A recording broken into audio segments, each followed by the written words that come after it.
Good morning po. Tayo po'y mag-aral ng salita ng Diyos. The Gospel of Luke chapter 16 verses 27 hanggang 31. Ito po yung huling bahagi ng ating pag-aaral doon po sa Luke chapter 16 verses 19 to 31. So basahin po natin yung verse 27 hanggang 31.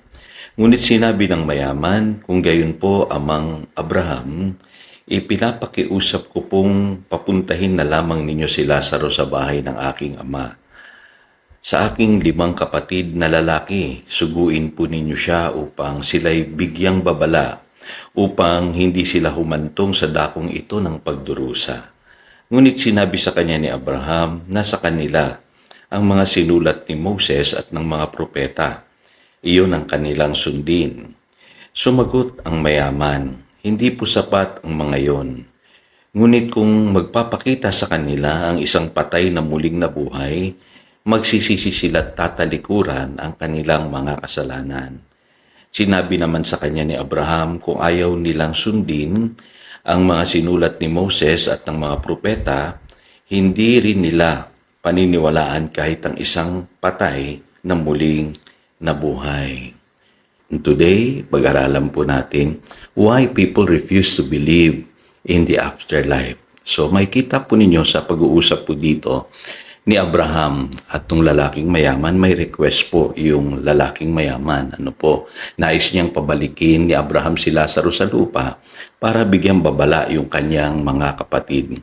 Kaya lang, sumagot si Abraham at ito po yung paliwanag ni Abraham. Sabi ni Abraham, sapat na yung mga isinulat ni Moses at ng mga propeta para maniwala sila. Kaya lang, sabi po nung lalaking mayaman, maganda sana makakita sila ng isang tao mismo na nabuhay mula sa mga patay para merong ebidensya na totoo itong afterlife, ika nga. Pero ang sagot ni Abraham, hindi rin sila maniniwala kahit makakita sila ng isang patay na muling nabuhay. Kasi sapat na yung mga isinulat ni Moses at ng mga propeta para maniwala sila. So, sagutin natin yung tanong, bakit nga ba ang hirap maniwala ng tao sa kabilang buhay? Sa katotohanan patungkol sa kabilang buhay. Unang-una po dyan, ang tao kasi talagang maniniwala lang siya pagka nakakita siya ng ebidensya.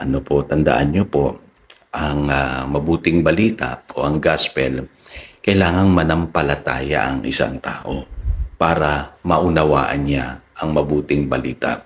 Ganon din po yung mga katotohanan espiritual at yung mga katotohanan patungkol po sa kabilang buhay. Kailangan manampalataya po tayo sa sinasabi ng Biblia.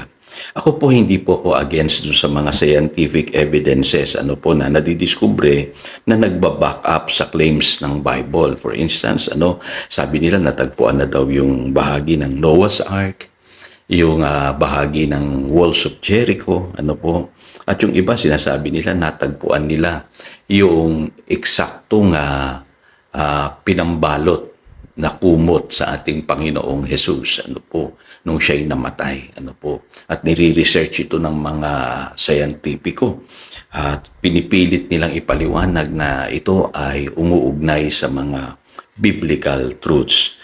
Maganda po yun, na may mga ebidensya talagang makakalap ang mga tao patungkol po sa mga claims ng Bible. Pero alam niyo po ba, para maranasan natin ang katotohanan at kapangyarihan ng gospel, kailangan po maniwala tayo kahit walang ebidensya. Yun po ang gustong sabihin ni Abraham doon sa lalaking mayaman. In fact, may nabuhay na mula sa mga patay. Sino po yun? Ang ating Panginoong Hesus. Pero nakakalungkot po, maraming tao pa rin hanggang ngayon hindi naniniwala sa mabuting balita. Kaya baka ikaw yung tinutukoy ko, kapatid. Gusto mo pang makakita ng ebidensya na merong kabilang buhay para maniwala ka. Huwag ka nang maghintay pa. Wala nang darating pang ebidensya. Sapat na ang Biblia at ang pagkabuhay na muli ng ating Panginoong Jesus para patunayan na merong kabilang buhay. Ngayon, pangalawa ay yung, alam niyo ang tao, wala talaga silang sense of purpose. Bakit ko nasabi yan? Kasi karamihan po ng mga tao, saka na lang nila pipiliting maniwala pag malapit na silang mamatay. Ano po, at bilang pastor na witness ko po yan. May mga tao na tatanggap na lang sa Panginoon doon sa kanilang deathbed. Ano po, kung saan malapit na silang mawalan ng buhay. Nakakalungkot po yun. Kasi walang sense of urgency sa buhay ng isang tao kung wala siyang purpose. Ano po, dapat baliktad po. Hanggat maaga, tanggapin na natin ang mabuting balita. Maniwala na tayo sa mabuting balita. Saka na lamang po natin iisipin yung mga ibang bagay. Ano po, yung iba kasi galing mga tuwiran, pero pagka malapit ng mamatay, doon nila maaalala ang Lord. Uunahin nila yung ibang bagay sa kanilang buhay. Sabi po ng isang sikat na manunulat, the two most important days in your life are the day you are born and the day you find out why. So ano daw po yung dalawang pinakamahalagang araw sa buhay ng isang tao? Unang-una po yung araw na siya ay ipanganak. Ano po? Yung birthday niya. Pangalawa ay yung natuklasan niya yung purpose kung bakit siya isinilang sa mundong ito.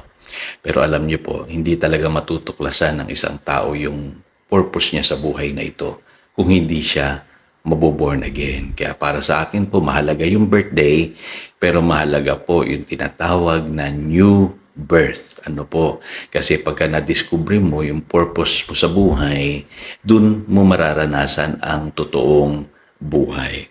Kaya alam niyo mga kapatid, maraming tao saka na lamang nila iisipin yung purpose nila sa buhay pagka malapit ng mamatay. Baliktad po dapat. Dapat sa umpisa pa lamang, maunawaan mo na kung bakit ka isinilang sa mundong ito. Ano yung purpose mo sa buhay.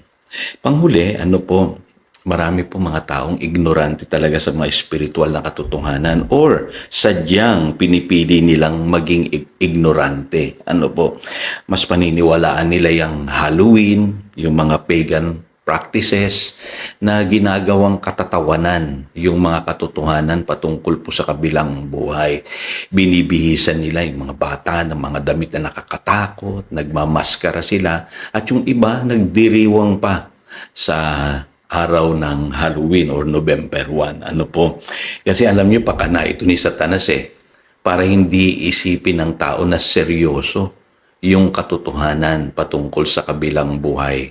Gusto niya gawing katatawanan yung mga katotohanan patungkol sa kabilang buhay. Kaya pansinin niyo, no, sa halip na ang tao mag-isip ano po tungkol sa kanilang magiging destinasyon sa kabilang buhay, ang mga tao kapag sumasapit yung November 1, ang iniisip yung pagdiriwang na alam niyo po, satanic po ang origin yan, yung pagpapractice ng Halloween parties, yung mga trick or treat, ano po, at mga iba-iba pang mga pakana ng mga pagano. Kaya mag-iingat po kayo, ano po, mas paniwalaan natin yung katotohanan na sinasabi ng Biblia. So again, ito si Pastor Jojo nagpapaalala upang daluyan tayo ng pagpapala, manatili tayo sa kanyang salita. Good morning.